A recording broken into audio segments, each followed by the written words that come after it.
Thank you, Kat. Bon après-midi tout le monde. Good afternoon, everyone. Je suis Sarah, la chef des communications au Musée de l'Holocauste de Montréal. Merci infiniment pour votre présence cet après-midi pour cette discussion importante sur le pogrom de Kielce et la distorsion de l'Holocauste en Pologne. On July 4th, we will mark the 80th anniversary of the Kielce Pogrom, the horrific massacre of 42 Holocaust survivors by their neighbors in the aftermath of the Holocaust. For many survivors, the Kielce Pogrom marked the end of any hope of rebuilding their lives in their home country. While this painful story is featured in Holocaust museums around the world, it is also one that is deeply personal for me. My grandfather Marek was a survivor from Kielce. Like the Jews murdered during the infamous pogrom, he too had returned home to find strangers living in his house, hear cruel comments from former neighbors, and experience physical threats that obliged him to reside at Planty 7, a building that housed the city's surviving Jews, which became the site of the 1946 pogrom. While he was incredibly lucky to leave Planty 7 and Kielce just days before the pogrom, over 100 other survivors were far less fortunate. Among them was Regina Fish and her 3-week-old baby. Two people my grandfather knew, and two people I would like us to remember as we discuss Holocaust memory in Poland today. While the history of the Kielce pogrom and other crimes like it have become the subject of much debate and conflict in Poland, it's the role of museums like ours to honor survivor testimonies, historical fact, and Holocaust memory. I'm profoundly grateful to today's speakers and the remarkable role they play, not only in preserving and sharing the history of the Holocaust, but for their courageous work encouraging sincere reckoning with all aspects of this genocide. On that note, please allow me to introduce today's speakers. Glenn Kurtz is an award-winning author, historian, and speaker whose work explores memory, history, and the Holocaust. He is the author of Men at Work, The Empire State Building, and the Untold Story of the Craftsmen Who Built It, and 3 Minutes in Poland, a critically acclaimed bestseller that inspired the award-winning documentary 3 Minutes a Lengthening.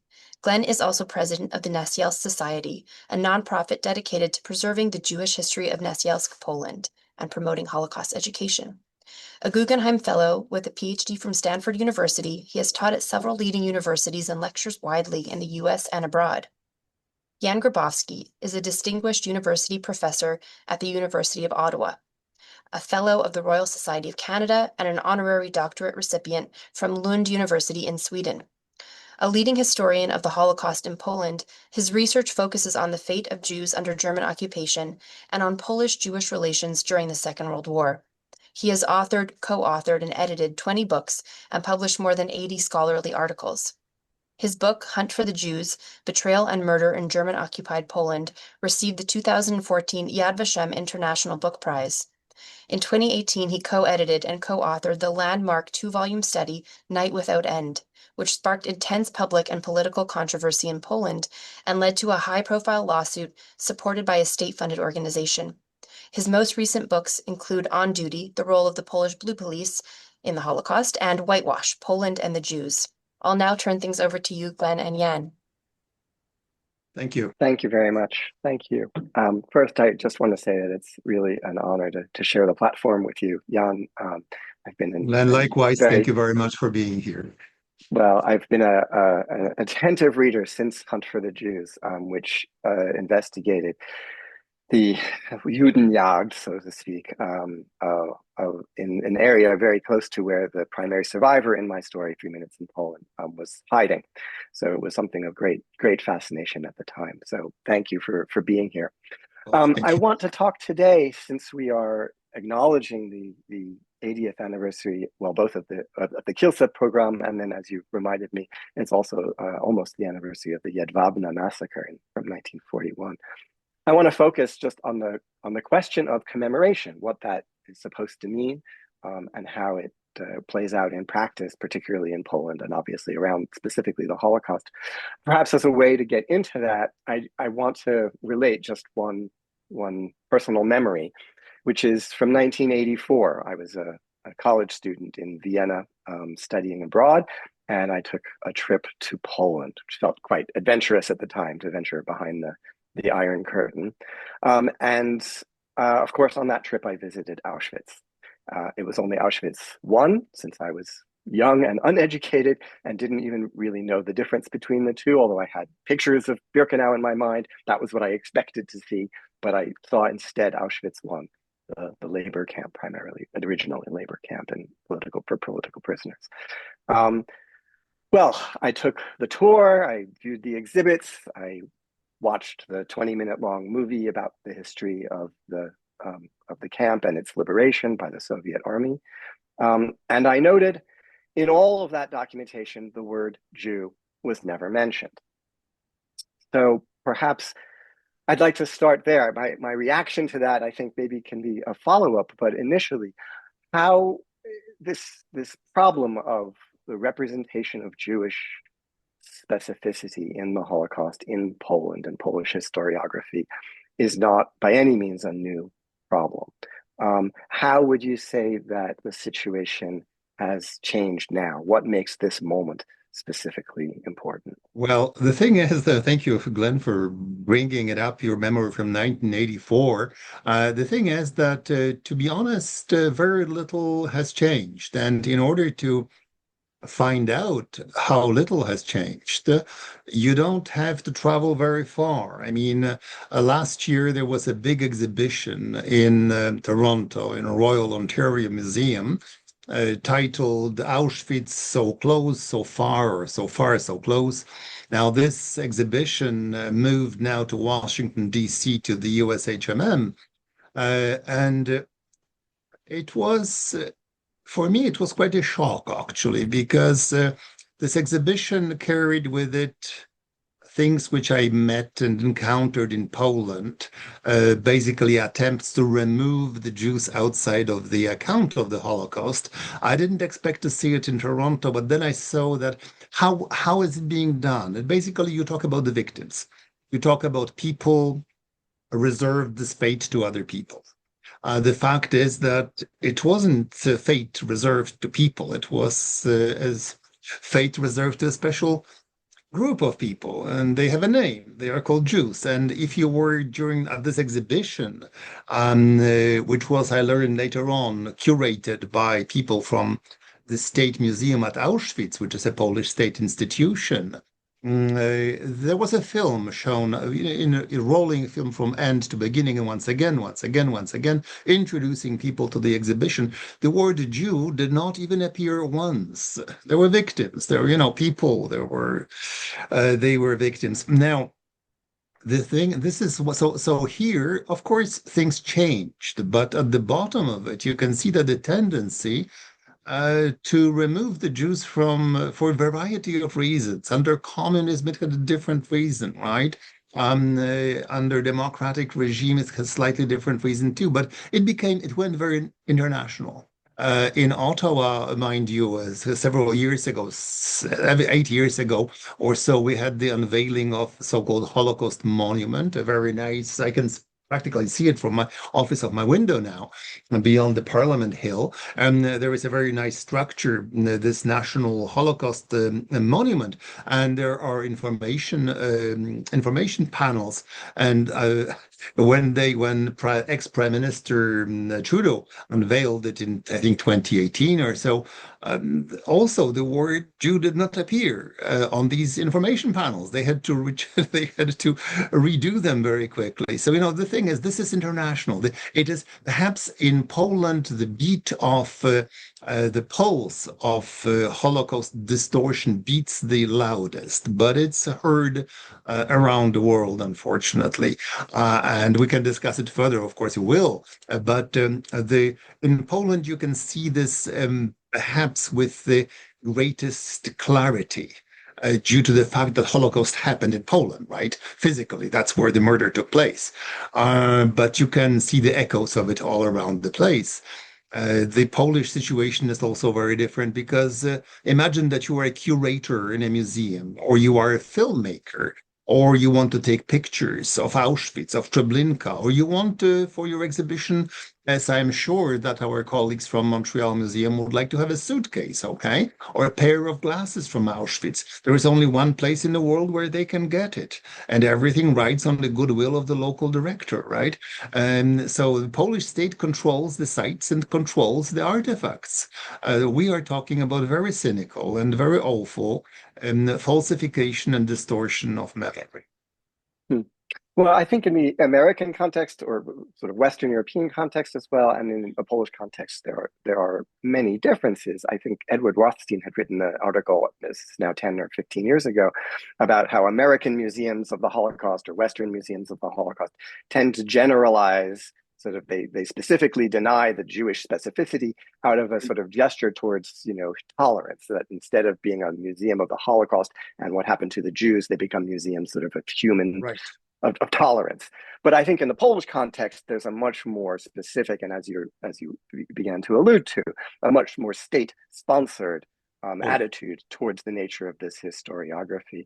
So that's the subject of the book Whitewash. So perhaps you can just sort of outline for us the different strands of that attack, let's say, on history. Right. I mean, the book rather an essay that you mentioned, Whitewash, which I published in Poland, and it sunk like a stone. In Poland, there was, I must say, my crucial point is that I try to argue, and I think I do it convincingly, is that Holocaust, the denial of the past, in this case, the denial of parts and segments and chunks of the Holocaust, has been perhaps the only common denominator in Poland, regardless of people's political views. And whether you are talking about communists or nationalists, Democrats or fascists, take your pick. They all meet at a place which is called Defense of the Good Name of the Nation, which is a nonsense, because good name of the nation should be defended on the basis of true research, of openness to your own past. I mean, these are fairly obvious comments. We should not be even debating them. However, in Poland, they come as a discovery. So my main point is that Polish state, with the complicity of majority of Polish NGOs and I would say public opinion, has been involved and is involved in an extensive and extended process of distortion of the Holocaust, which means basically that you don't deny the factuality of Jewish catastrophe. I mean, bad things happen to Jews. But what you do is you say that our people had nothing to do with it. And that we had nothing to do, our ancestors had nothing to do with it, and so this is not a plain denial. It is much more perverted form of denial, because at the bottom of it there is always some truth. So I'm looking at various ways in which history is being subverted. The history of the greatest or one of the greatest tragedies in human history is being hollowed, is being made shallow. And basically, you have Germans and Jews sorting out their problems while the world tries to help the victims, which flies in the face of everything we know. So in Poland, what you have, as I mentioned, the crucial part is that Polish state controls the sites. When you control the site, you control the narrative, large part of it. And Holocaust is also the only part of Polish history which Polish institutions do not have total control over, because our debate now, we wouldn't have this debate if we were discussing the union of Jagiellonian Poland between Lithuania and the Crown. Not many people beyond specialist circles would really care, right? So Holocaust is a common ownership of entire humanity legacy. Therefore, in Poland, the attempts to seize control are so violent over the narrative. You have institutions, thousands of people, literally thousands of people employed in the service of the state in order to develop a narrative and to defend it and to enforce it. I'm still in 2 court cases dealing with these people in Poland, right? So Over the years, it became part of my mainstay activity, defending myself in court because the state has teeth. So, there are and as you mentioned, when you went to Auschwitz, you were looking for Birkenau, for the extermination camp, and you found your way to the concentration camp, which is a very different kind of animal. Concentration camps, which we know, they were not built to murder people. They were built to exploit slave labor force, and death was a byproduct of the system. In death camps, which were six, death was the product of the system. So in Auschwitz, you have Auschwitz 1, which is a concentration camp. This is the Red Barracks, right? And then you have the chimneys, and that's the Birkenau, about 2 miles distant, right? Now, they were very different. So what gets done in Poland nowadays, you take Auschwitz 1, concentration camp where 65 to 70,000 Poles have been murdered, and you add it to Treblinka 2, which is Birkenau, where 1.1 to 1.2 million Auschwitz. Auschwitz 2, where 1.1 to 1.2 Jews have been murdered. You add these two together, you mix them up, and you come up with our common Polish, Jewish, European tragedy, right? And exactly the same thing happens in Treblinka, place of where you have Treblinka 1, which is a labor camp, a severe, difficult, and hard labor camp. Treblinka 1, and next door to it, you have Treblinka 2, where 900,000 Jews have been put to death. What you do is, and there were 300 Poles who were murdered at Treblinka 1 labor camp. You take these two Treblinkas, you mix them together, what you have, our common tragedy. So this is just, few tricks but they're very efficient. They're very efficient. Now, our Treblinka is now in Poland quite open and openly, a declared slogan. Maybe you can speak more specifically about the way in which that took place at Treblinka, specifically this monument to Jan Maletka, Right. and how this combination of the concentration camp and the extermination camp produces a kind of history that's useful for the Polish state. Now, look, the thing is, the Treblinka is close to my heart, not only because I am from Warsaw and it's next door. So Treblinka extermination camp, Treblinka 2, has been built to exterminate, to kill Jews of Warsaw, and then many other Jews, of course, too. But it opened on the 23rd of July, 1942, day after the liquidation of the Warsaw Ghetto began, right? Now, as I mentioned, the Polish state controls the site. And they can build whatever they want. In 1964, since 1964, there is a very beautiful monument, which is a part of UNESCO, site of World Heritage, which has been tampered with, rather, on many occasions. And people who are not, let's say, observing this thing from close quarters, they can miss it. They don't see it. So what happens in Treblinka over the few last years, I would say, is really invasion of Polish martyrdom, covering one of the last remaining places where the Jewish catastrophe could somehow be seen. In Poland, we are talking about 3 million Polish Jews murdered in Poland. We are talking about close to 2 million other Jews who have been brought to Poland to be murdered, right? So this is a place where Holocaust actually physically happened. And now the custodian of this horror is Polish state, which is not an honest custodian. The role of the Polish state is to reinforce national mythology, which, to give you an example of Treblinka, what happens? On the one hand, 300 crosses are being built on the site in order to commemorate each and every Polish victim, ethnic Polish victim of Treblinka 1. Just last year, in October 25, out of nowhere, without any discussion, warning, without any publicity, a new monument has been unveiled. And I'm not actually I'm quoting from memory, but I would say very life taught me to be very prudent in my own translations. So there is a new monument commemorating 49 victims of unknown nationality and unknown faith. Now, these 49 victims have been actually, their remains were genetically tested and they are Jewish. But of course, genetic testing will not reveal your nationality. They could be Belgians for all we know, right? Or they could be from France. Also, they could be atheists or Zoroastrians.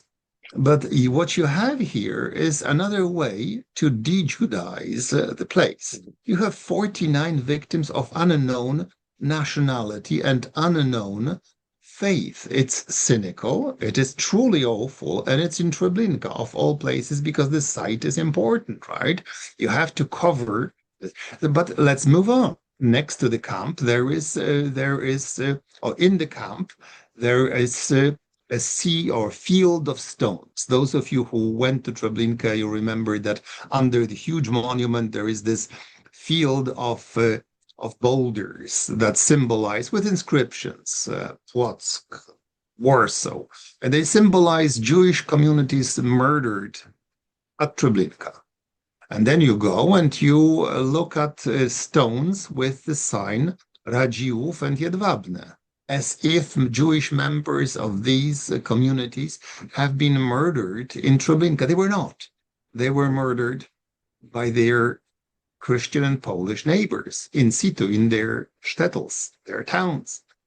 Now, these stones were planted back in the 20th century, but the director of the museum knew about this since early 20th. I mean, someone put them up there. And since Gross's neighbors, we know very well who murdered these people.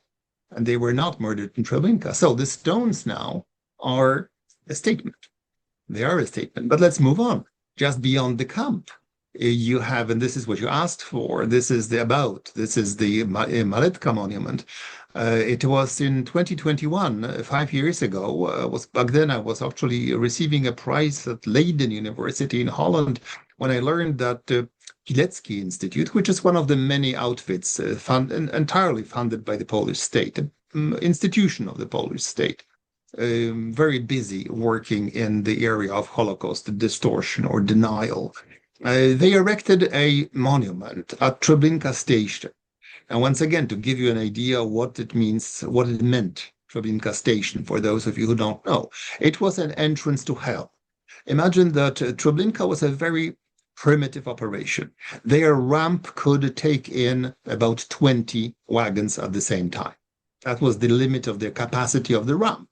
Now, the trains from Warsaw and elsewhere usually were up to 60 wagons long. In each and every wagon, cattle wagon, of course, you had anywhere between 120 and 150 people stuck inside in absolutely horrifying conditions. You can imagine, right? And then, so 20 wagons were pushed into the camp and the people were murdered. While they were murdered 2 miles away, 40 other wagons were sitting on the station, Treblinka station, and people were dying of dehydration, right? Begging for a drop of water. And there were always a lot of people bringing water in understanding with German and Ukrainian guards. Polish railway workers were bringing cups or buckets of water, of course, to those Jews who could pay with gold, with jewelry, with currency, dollars. Polish zloty were not accepted. And we have many, we have 10 Jewish reports, Jewish testimonies. Now, mind you, out of 900,000 Jews who went through Treblinka station, about 100 lived, 0.1%, 100 out of 900,000. 10 of those reported that all of the written reports from Treblinka station mentioned this horror of dying on the station in these wagons with these Polish railway workers doing brisk trade. Imagine, you can ask for whatever you want. You will get it. If your child dies of thirst, you will give everything you have to prevent it. And so in any case, Pilecki, by 2021, they arrive and they plant a monument at the site of the former Treblinka station. Uploaded by, once again, Dr. Cywiński of Auschwitz. It's done with the acceptance of Polish memorial elites. Okay, what happens? What is the monument all about? It's about a Polish railway worker, 22-year-old, who was shot by the Germans at that station in August of 1942. And here is the major point: delivering out of the goodness of his heart water to dying Jews. Well, I'm sorry, but we don't have a tiniest shred of credible evidence, historical evidence, that Jan Maletka was delivering water to Jews out of goodness of his heart. However, we do have a very, I would say, strong evidence from Jewish survivors that water has been delivered at outrageous prices. So now you have a monument at the site of this horror, which basically commemorates a Polish railway worker and 900,000 Jews. These are the proportions. So Yeah. this is the kind of future of Holocaust denial, if you will. And you have, I mean, what's so striking is you have one person named by name, and then the 900,000. 900,000 Right. Jews, right. Yeah. Well, so let me go back to my where I started, which was this trip in 1984 to Auschwitz, and when I recognized the absence of any note of Jewish presence or any historical information about the purpose for this extermination camp. My response, I was 20 years old, but my response was, well, of course, that's what they're going to say. This was tinged to some extent by being a young American in communist Europe, and it was sort of had the Cold War valence of just not trusting anything that they said. But my response was, yes, of course, that's what they're going to say, but I know the truth. And so I wonder, in the context of the work that you do, what makes it so vitally important to challenge this distortion of history, which is in some sense what we expect from states to protect the name of the state? Well, the thing is that what makes it so vital is that distortion works. Okay. And Holocaust denial, to be honest, I mean, I hope you agree. Holocaust denial was never a challenge. I mean, it was a fringe. It was a private enterprise of very strange people. And very few people really, in percentage-wise, took them with any kind of serious thought. So it was a danger of sorts. One had to combat it, of course, but I was never worried that people will say, nothing like this happened. It was simply too far-fetched. I hoped. Now, what you deal here is, once again, this distortion is much more dangerous because it's based in part on truth, right? On historical facts. In this case, we can say that indeed some Gentiles try to help. The problem is that not all of them, as it's being, or not many of them. There were a tiny minority tried to do something, and they were usually very afraid of their own neighbors, not even the Germans, who had no clue who was doing what most of the time. So the first thing, distortion, we have to combat it because it is very, very serious threat to the way we think about the past, to the memory of the Holocaust. This is a grave threat. And if you look at the polls in Poland, it's amazing. I mean, people in Poland, in the place where actually Holocaust happened, where half of my family has been murdered, right?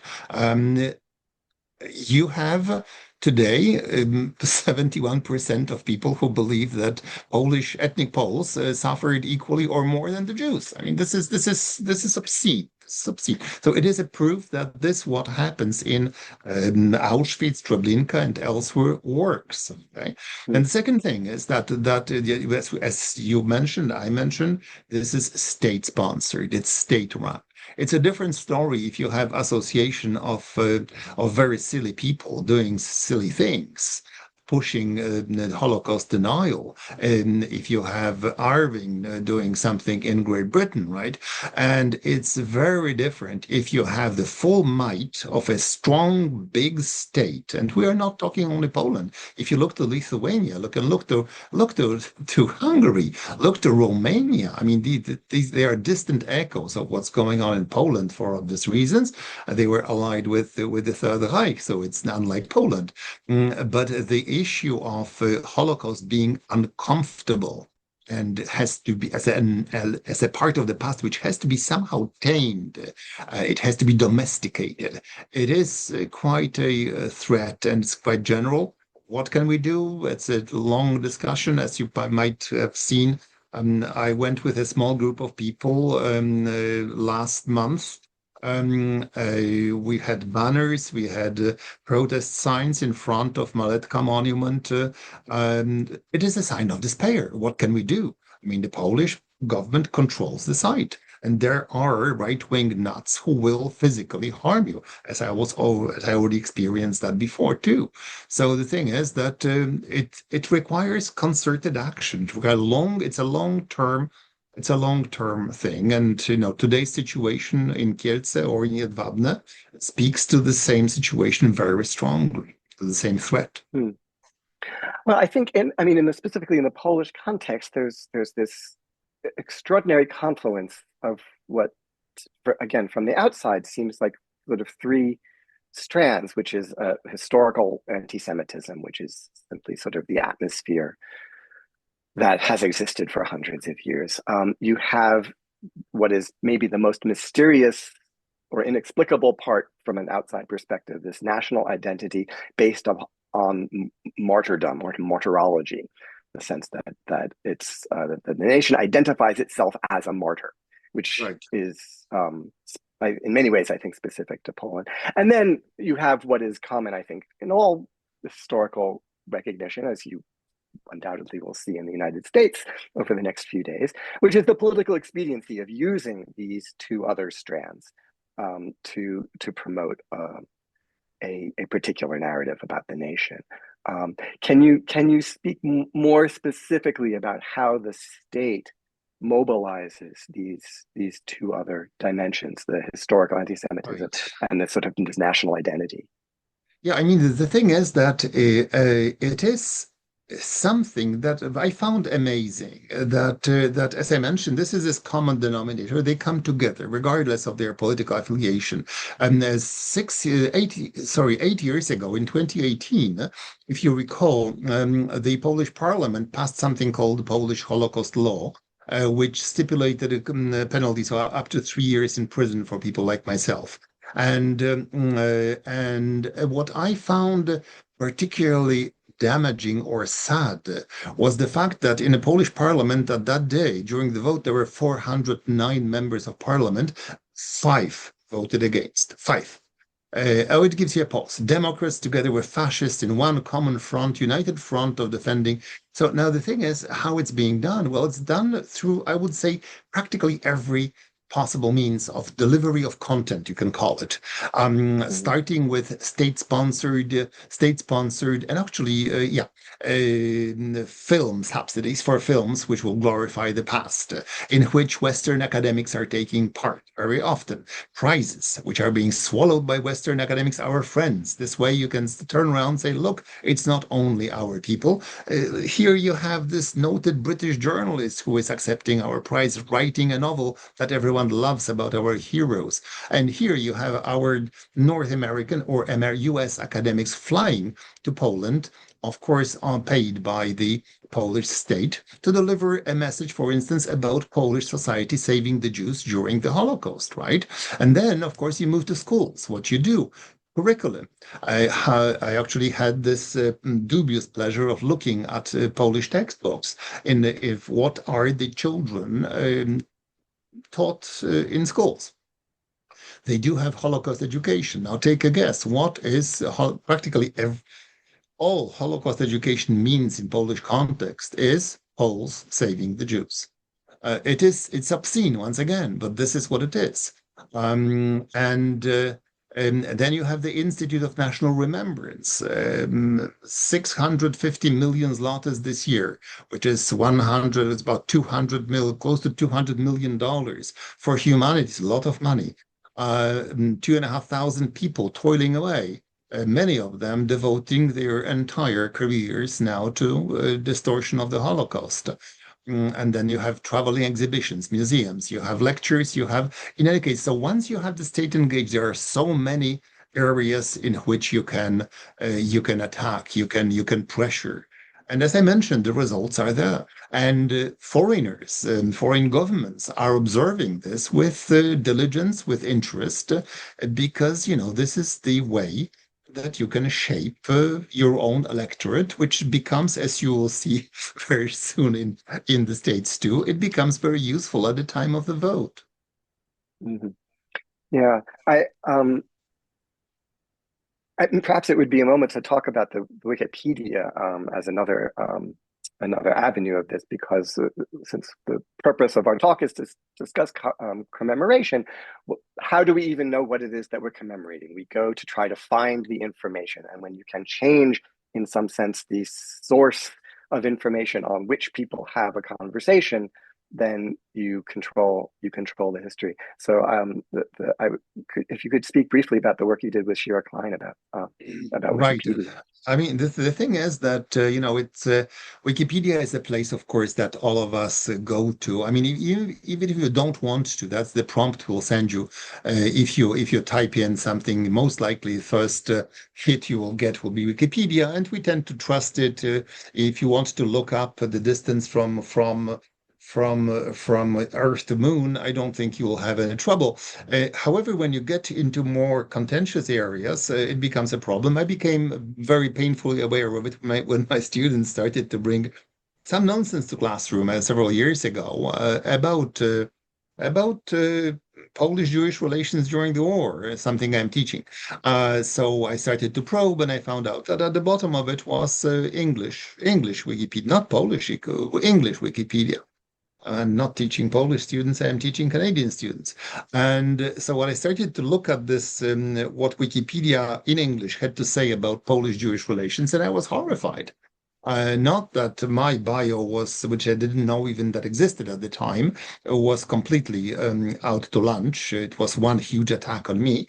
But the question of general things, and the issue of Polish anti-Semitism, the issue of denunciation, of blackmails, of anything, of the attitude of Polish underground resistance to the Jews. It read as if it were written by Polish nationalists working for the Polish state. So I wrote an article or two, but I didn't know the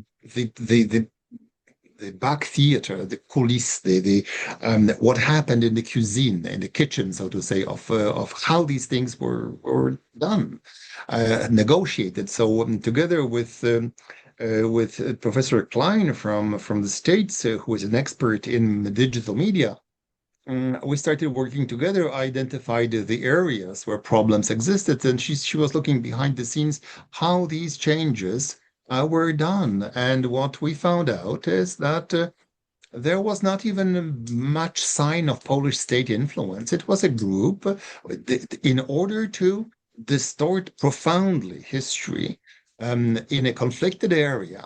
It's enough to have a handful, a group of devoted Wikipedia editors, preferably senior editors with some kind of admin status, in order to basically dominate the field. And we found out also that there were three areas, back 3 years ago when we wrote it. So there were three areas in Wikipedia which were sort of under special safeguards. One was Israeli-Palestinian conflict. The second one, if I can recall, was the Pakistani-India conflict. And the third, and I kid you not, was Polish-Jewish relations during Second World War, which meant that these were the areas in which, in order to make any substantive change, you had to prove to the editors of Wikipedia that you had at least 500 previous successful so-called edits. And it didn't work.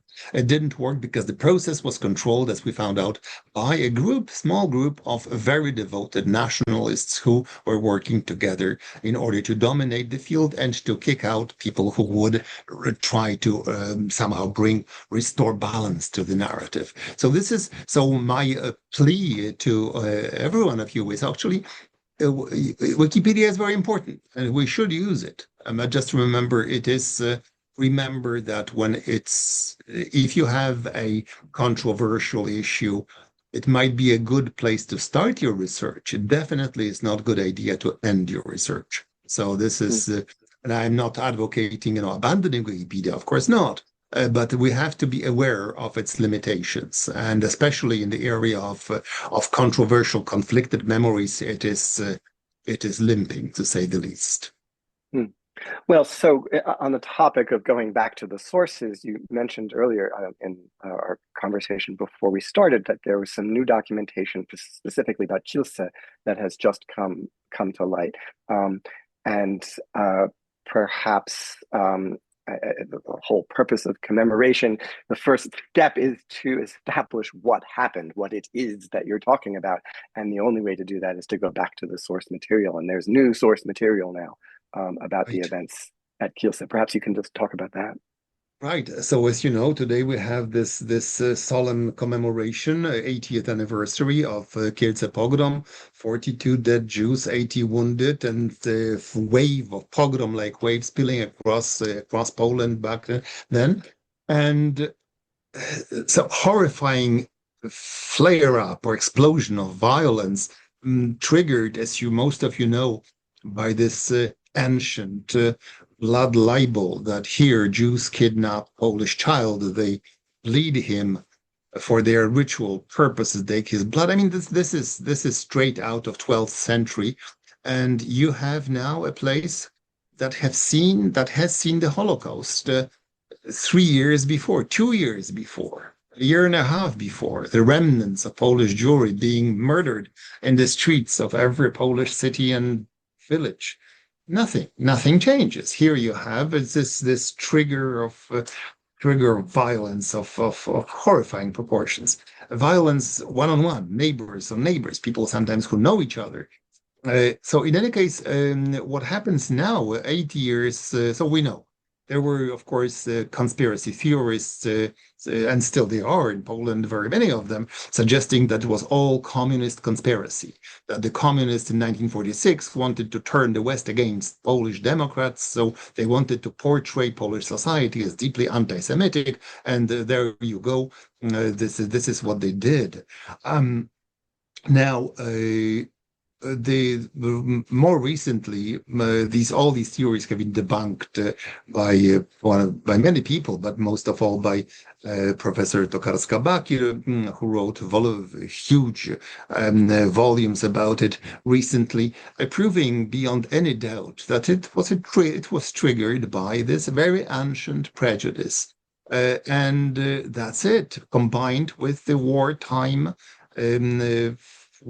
experience of murdering the Jews. Now, what came to light today, actually published in today's newspapers, is something quite extraordinary. There is a young scholar from Belgium, Polish-Belgian scholar, who spent last year, a few years in the very recently opened archives of the Vatican. And she came out with this voluminous evidence of Polish Catholic Church, basically, deep involvement in whitewashing, covering up the Kielce pogrom, and spreading lies to the Vatican and beyond. Letters of Archbishop Hlond, the head of the Polish Catholic Church, and the internal discussions about and informing Pope Pius XII about Soviet conspiracy, Bolshevik conspiracy, Jewish Bolshevik conspiracy, about alleged power of the Jews, and that basically it was a retribution against the crimes of the Jews. Things which are hard to believe from today's perspective. So the involvement of the highest hierarchs of the Polish Catholic Church in cover-up, in condoning the violence, basically explaining the violence to Western diplomats, but most of all to their superior officers in Vatican. And Vatican, of course, swallowing it eagerly and turning around and spreading the lies on its own. So these are the documents which came to, and as you mentioned here, yes, Cardinal Flond had a long track record of Jew hatred even before World War II. Indeed, true, and he remained true to his convictions after the Holocaust as he was before it. Nothing changed. So this is what came today. So we are. If someone says that we know everything, we don't. Still, new documents come to light with documents which don't, let's say, bring entirely new information, but a lot of new information, things which we could have suspected before. Now we know for certain. I'm sorry. Well, I think perhaps the most disturbing and intractable aspect of this distortion is the eagerness with which it is believed by the general public. And I saw a discussion with Professor Tarkowska-Beck here about her book, Cursed, which is explaining the events around the Kielce Pogrom. And she claimed that books like hers, as well as Jan Gross's Neighbors about the Jedwabne massacre, that they have an effect upon the public discourse, that they change in some sense. Well, perhaps they only change the mechanisms of deflection and denial, but they have an effect on the public discourse whereby initial sense of denial, oh, it wasn't us, it was someone else, changes from, well, okay, it was us, but so what? Then there are other mechanisms that are available. But there were Jews who were collaborators also, and et cetera. There are other ways of deflecting it. So between the whatever ferment there is in the public discourse and this more kind of sort of monolithic attempt by the state to control the narrative, do you feel that there's any tension? In other words, that these books actually do produce some kind of if not exactly resistance, at least skepticism towards the Jan Tomasz Gross's Neighbors about Jedwabne definitely shook very many people. It was something that went mainstream. Not that very many people read it. People don't read many books, right? But the thing is that many people heard of it. So back in 2000, 2001, it was indeed 25 years ago, it was a powerful, I would say, it had influence. Now, without raining on Professor Tokarska-Bakir's parade, very few people that she doesn't know personally read her books. And the thing is that these books, they function within a very, very limited circle of friends and people, members of the Polish intelligentsia. We are talking about books which have up to 1,000 or 800 pages. Sorry, nobody reads outside people who have to or feel obligated to. No one reads things like this. So these things are simply bypassed by silence. They are drowned in silence, and it's not a problem. It's enough really to look at the Polish. That's what I did recently. To look at Polish histories, at the way Polish historians, I'm not talking about here, people from the street, Polish historians, how they write the history of their own country. Holocaust is not part of it. Holocaust is not part of Polish history. Kielce Pogrom, well, it's a minor detail here, a blip on the horizon, but you can forget the entire Holocaust occupies in its average 600 to 700 page general history of Poland. If you find one where it's more than one page, I can tell you it will take some doing. Normally, it's less than one page. So this is a policy which was successful, and unfortunately, my own books, which are many actually, did they translate into curricula? Did they penetrate into the ways history is being taught? No. So which is it's one reason why it's so surprising, almost paradoxical. And I want to mention this question, but then leave it to the side since we were running out of time. But why the government then would take such pay such violent attention and bring therefore so much publicity to works like yours and Jan Grosses and etc. Well, what's It simple, seems to be the reason is simple. Why, for instance, why they never really attack Professor Tokarska-Bakir. She is writing in Polish, and if she translates it into other languages, it's not the same thing. Jan Gross, who is a good friend of mine, and we are primarily involved in deflecting these lies on international arena. I made the conscious 10 years ago, more or less, perhaps 12 years ago. I made this conscious decision in the light of the barrage of of lies. I said that I will set aside, devote a part of my professional life, and I will become public historian. And I'm doing things like we do today, right? And so I am writing op-ed pieces for French or American newspapers, and I'm trying to say in 3 or 4 languages to explain the situation to international audience. And I do believe from my friends that I still have in diplomatic circles that actually it does do a difference. It has an impact, but not, of course, in Poland. But it impacts the way these lies are being spun behind the closed doors. So this is why. So as I mentioned, Polish government is not worried about home front. They control the home front. They are worried about us having this conversation here. And toute proportion gardée, but these conversations which are outside of their purview, outside of their realm of control. Well, let me conclude my questions before I turn to the questions from our listeners. This is a day of commemoration. What would to you be an appropriate commemoration? I mean, in some sense, what's the goal of your work and of challenging these distortions and this concerted effort to change the narrative. What would for you be success? What would be the proper way to commemorate, for example, an event like Kielce, but also I would say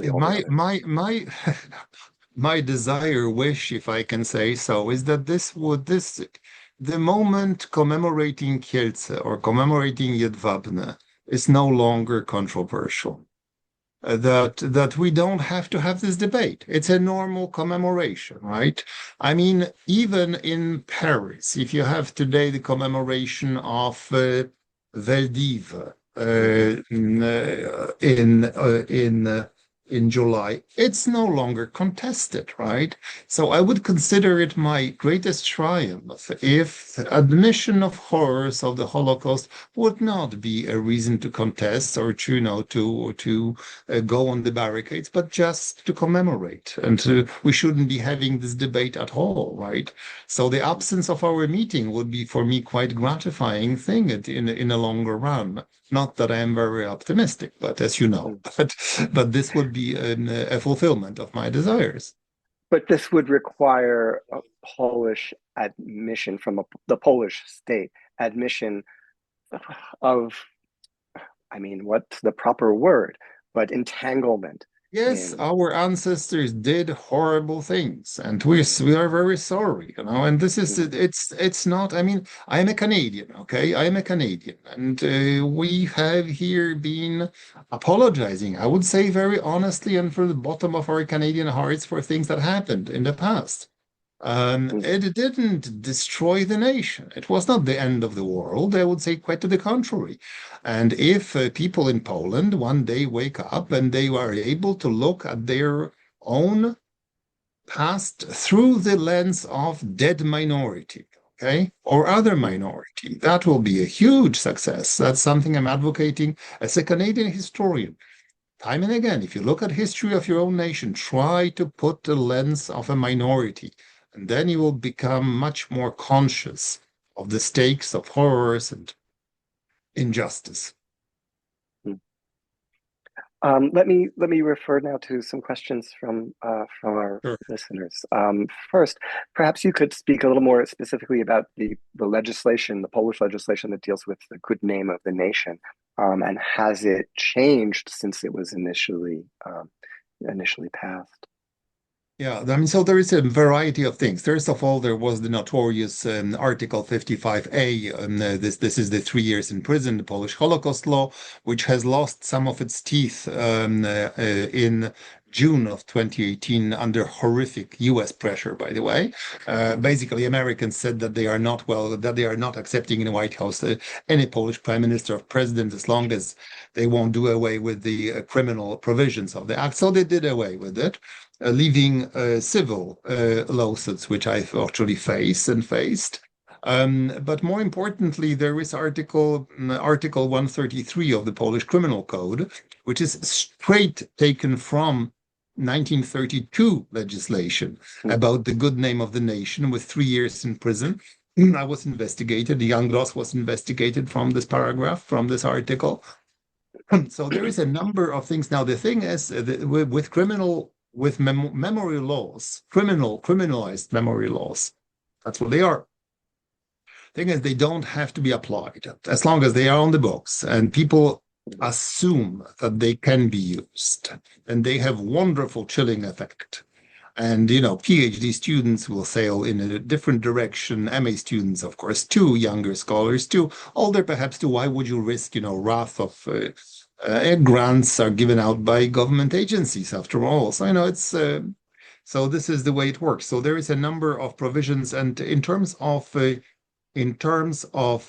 civil jurisprudence, of course, it's wide open. And as some of you might know, I spent several years in Polish courts fighting this fight, because if it were not fought well, had I lost at the time, the civil provisions would have introduced a muzzle, which would have muzzled all scholars of the Holocaust working in Poland. So for me, it was a question not so much defending myself, of course, that too, but most of all defending the memory and the history of the Shoah, of the Holocaust. Hmm.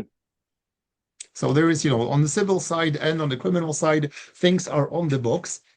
The current government is, of course, not a nationalistic one, so they are not all ready to intervene. They don't like people like myself, of course, but they don't do much about it. However, things probably next year will change, and these laws are on the books, and they will be next year on the books. And come next October, when ultra nationalists will probably come to power, they will be used. That's a frightening prospect. Well, we are Another dealing question with, as you know, in the States, we are dealing with very, very unprevisible times. I want to ask the other question from the audience, and then when we have time, I want to follow up that thought just now. The other question is, are you seeing at other camps like Belzec and Sobibor and other sites of Holocaust memory, the same kind of sort of de-Judaization and Thank sort you. of equivalence happening? Yeah, thank you for this question. Actually, I have been, last time I have been in Bełżec was 20 years ago. And I know they have a huge new monument planted in the middle of nowhere. But I don't know much about these places, and I don't like to talk about places I have not investigated myself. And I plan to do it later this summer. So I'll be back if we meet again. I will have a more complete report. I mean, I know things about these sites, but as I mentioned, I would prefer to be on site, to have a good knowledge of it, as I have of Auschwitz and Treblinka, instead of hearsay and just photographic evidence. But what happens, for instance, if you look at Bełżec, they have a little. This Bełżec is a part of larger conglomerate. It goes under Majdanek. It's directed from Majdanek. These are Polish state institutions. They have narrative to defend. 2 years ago or so in Bełżec, they had a session about a workshop or conference about Poles doing what? Rescuing the Jews. Well, I don't think it's very appropriate to hold this at the site of Bełżec extermination camp, but still, if you control the site, you control the narrative. Well, perhaps we can close with your proposal to transfer the authority over these camps to some international body. Can you describe that and what you would hope to achieve by doing that? Right. The thing, I mean, I wrote this as last paragraph of my little book that you mentioned, Whitewash, is that that perhaps time has come. I wrote it was 3 years ago. I wrote the book 3 years ago, and I that time has come to remove places such as Treblinka, Auschwitz, or Bełżec, Sobibór from under the control of the Polish state and make them exterritorial as embassies. And I was sort of being dramatic, of course, right? I mean, there are no legal mechanisms to do it. Nevertheless, I wanted to leave people thinking that if you have someone who failed, utterly failed his role as custodian of memory, we need to do something. Now, with what I have seen going on in Treblinka, which is an absolute obscene disaster, my thoughts from 3 years back came back to me now in a very much reinforced way. And perhaps there are ways to force, to make this international control have teeth. Perhaps I mean, there are some, organizations such as International Auschwitz Council, which are completely useless. I mean, they have no power. They are basically advisory bodies to director A or B. But perhaps there is a way to develop some teeth. Perhaps this since Holocaust is supposed to be a common. Horrible legacy of all humanity, perhaps humanity should take interest in the ways in which its legacy is being violated. And once again, I don't know the mechanisms here. I can wish for people who have more legal background to sit down and to debate it, because the situation is very serious. Well, unfortunately we are running out of time, but I want to thank you very much for spending this time with us. I think we could probably talk for many hours more, and I hope we Well, have thank that you very opportunity. much, Glenn, for these questions and for the conversation. I thank you all the listeners for having joined us. Thank you. So just quickly on behalf of the museum, I wanted to thank you both so much for joining us for this talk. And of course, thank everybody for joining us. I really appreciated your dream of, rendering the history of the Holocaust in Poland uncontroversial. But until then, I think it's really important that we applaud the incredible work and the courageous work that you do to ensure that it's remembered and that it's confronted. And anyone interested in learning more about this subject, we have a screening of Among Neighbors that's available online until July 9th. So please check it out. And although our museum's permanent exhibit is currently closed, as we prepare to open our new museum downtown, we invite you to stay in touch and discover other programs like this that we'll continue to offer during that time. Thank you so much, everyone. Thank you very much. Bye-bye. Shabbat shalom. Thank you. Shabbat shalom. Bye-bye. Shabbat shalom.